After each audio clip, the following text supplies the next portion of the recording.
Mushoku Tensei é o tipo de obra que deixa claro, desde o primeiro minuto, que não está aqui para entregar mais um isekai genérico, onde o protagonista acorda com superpoderes, sorriso pronto e destino brilhante. Muito pelo contrário, antes de qualquer magia, espada, combate ou mundo fantástico, o anime faz questão de mostrar a origem do protagonista de forma crua, desconfortável e até desagradável. E isso não é acidente, esse início não existe para gerar empatia. Existe para estabelecer o ponto de partida de alguém que não só fracassou na vida, mas desperdiçou décadas dela. Um homem recluso, negligente consigo mesmo e com tudo à sua volta. Um personagem que, sinceramente, se fosse em outro anime, apareceria em um episódio de flashback e desapareceria em seguida. Mas aqui ele não é o extra, ele é o protagonista. E é exatamente nisso que o anime se diferencia. A morte dele, atropelado de forma anticlimática, é a virada narrativa. Não há música heróica, não há glória, não há remorso dramático. Ele morreu como viveu, perdido. E é justamente nesse vazio que Rudeus Greatheart nasce. Literalmente, em outra vida, em outro mundo, mas carregando as memórias de tudo que fez e deixou de fazer. A narrativa não mascara isso, não tenta transformá-lo em santo. Ele é um recomeço, mas não uma tábula rasa. E isso dita absolutamente tudo que vem depois. A primeira fase da história, quando ele ainda é um bebê, já estabelece a dinâmica mais importante da temporada, a relação dele com os pais, Paul e Zenith. Dois personagens incrivelmente subestimados quando se fala do anime, mas totalmente fundamentais para o desenvolvimento emocional do protagonista. O Paul, desde as primeiras cenas, já demonstra complexidade. É talentoso, admirado, mas também impulsivo, orgulhoso e extremamente humano. Já a Zenith é o equilíbrio, a presença gentil, firme e protetora da casa. Eles não são pais perfeitos, e é justamente isso que torna-os tão verdadeiros. O anime não transforma a família Greatheart em idealização, mostra erros, acertos, afeto e falhas sem pudor. Mais pra frente, o Rudeus começa a treinar magia praticamente sozinho, absorvendo conhecimento como quem tenta agarrar qualquer senso de propósito. Aos poucos, o anime mostra sua evolução com consistência. Ele não é um prodígio porque o roteiro quis, mas porque se dedica, estuda e tenta compensar a miséria que foi a vida passada. E aqui foi a primeira grande decisão narrativa acerta, a magia sem encantamento. Algo raro, poderoso e que nasce não de talento inato,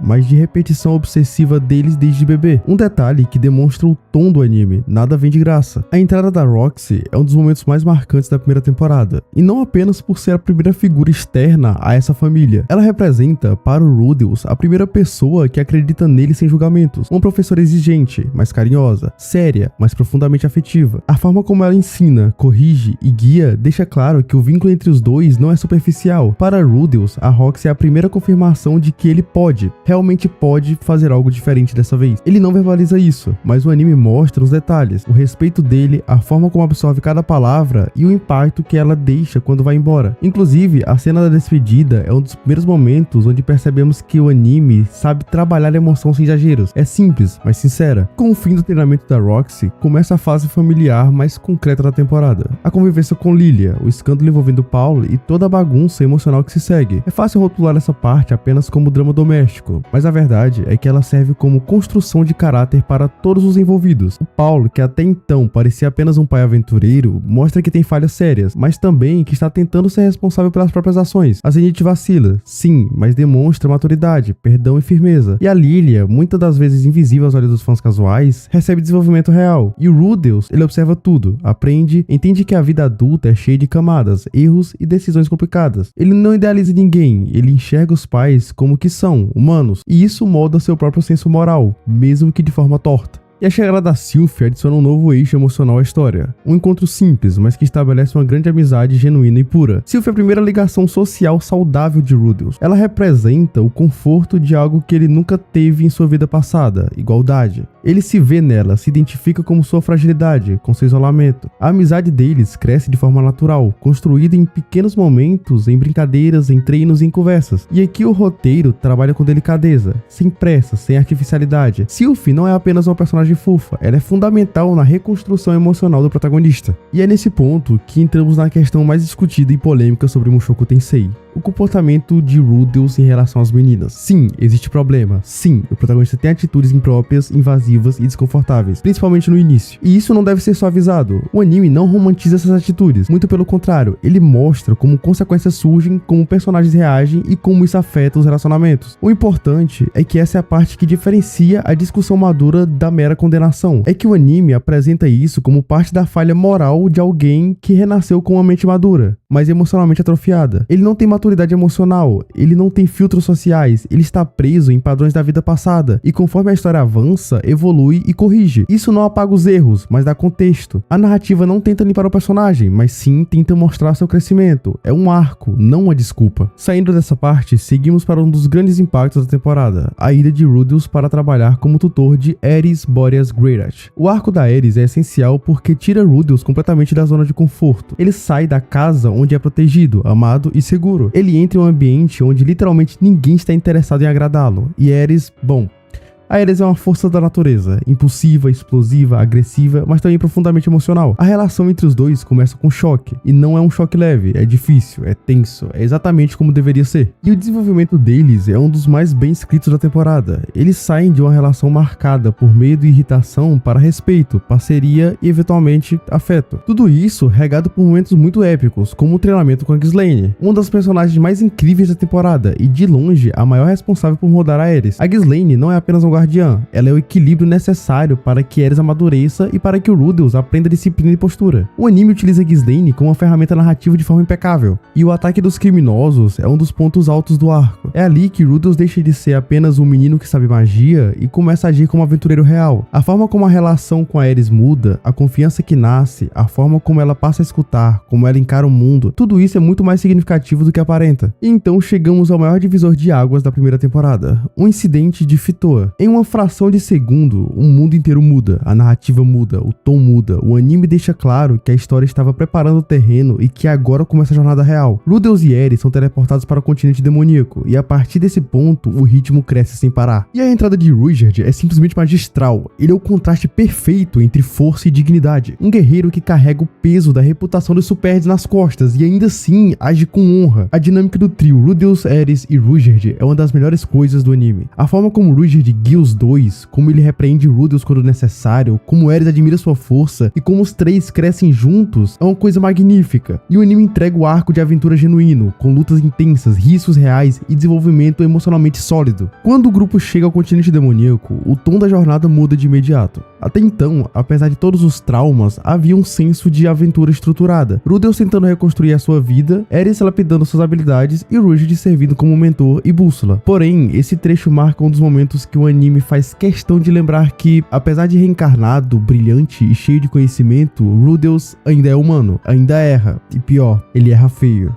A cena acontece quando o trio encontra um grupo de aventureiros em perigo. Não é só uma briga de bar, é um confronto real, mortal, daqueles que você vê claramente que as pessoas envolvidas não têm muitos minutos de vida sobrando. Ruijerd, fiel ao seu senso de honra, imediatamente se inclina para ajudar. Para ele, salvar vidas não é estratégia, é instinto, é moral, é fundamento. Mas Rudeus pensa diferente. Carregado por uma confiança calculada e por sua mentalidade de jogo tático, ele cria um plano que, na cabeça dele, parecia genial. Esperar até o último momento para ajudar o grupo, para que, ao serem salvos do jeito mais dramático possível, eles ficassem profundamente gratos e, quem sabe, ajudassem na reputação do Superd. É um pensamento frio, lógico e manipulador, algo que só alguém que já viveu outra vida e aprendeu a ver o mundo como um tabuleiro seria capaz de arquitetar. Mas o problema é que na vida real, diferente dos RPGs, timing nem sempre é controlável. E o pior acontece, o grupo morre. Simples assim, brutal assim. Quando Rudeus percebe que já passou do limite, já é tarde demais, não há reviravolta, não há milagre, não há uma magia que corrija a escolha. Eles morrem diante dele, e o anime faz questão de mostrar a gravidade desse momento, não com melodrama, mas com a frieza que pesa. E então vem o Ruijerd.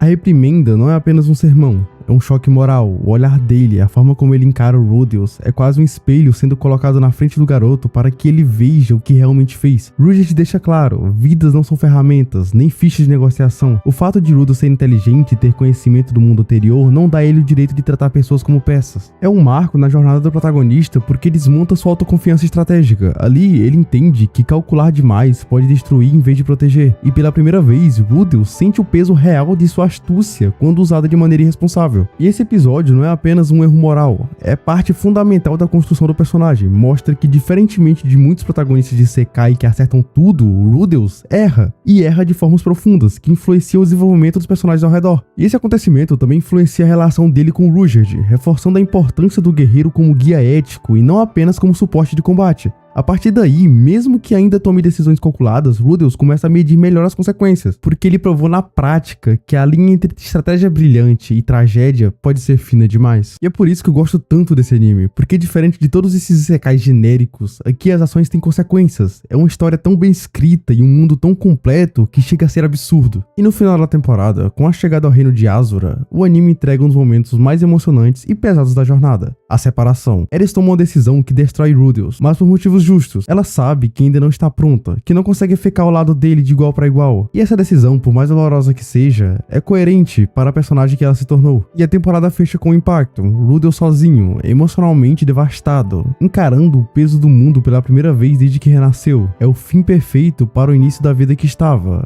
até então marcado por avanços e conforto. Agora, ele recebe a primeira queda real. Mushoku Tensei não encerra a primeira temporada com respostas, encerra com propósito. Com um protagonista com falhas gigantes, que está aprendendo a ser melhor, passo a passo, erro após erro. Com a narrativa que não tem medo de mostrar lados feios, decisões difíceis e relacionamentos complicados. E, acima de tudo, com um mundo vivo, complexo, bonito e brutal. E esse é o ponto principal do anime, não é o poder do protagonista, não é o fanservice, não é a magia, é a jornada humana de alguém tentando ser melhor do que o que era, caindo, levantando, aprendendo e seguindo em frente, mesmo quando tudo dói. A primeira temporada de Mushoku Tensei é, sem exagero, um dos arcos de construção de personagens mais completos que o gênero já recebeu. E mesmo que a história tenha polêmicas, muitas delas válidas, a narrativa não tenta esconder nada, ela mostra, expõe, desenvolve e, acima de tudo, ela constrói. Porque Mushoku Tensei não é sobre perfeição, é sobre recomeço. Mas também é sobre um protagonista que ficou broxa por causa de uma ruiva analfabeta.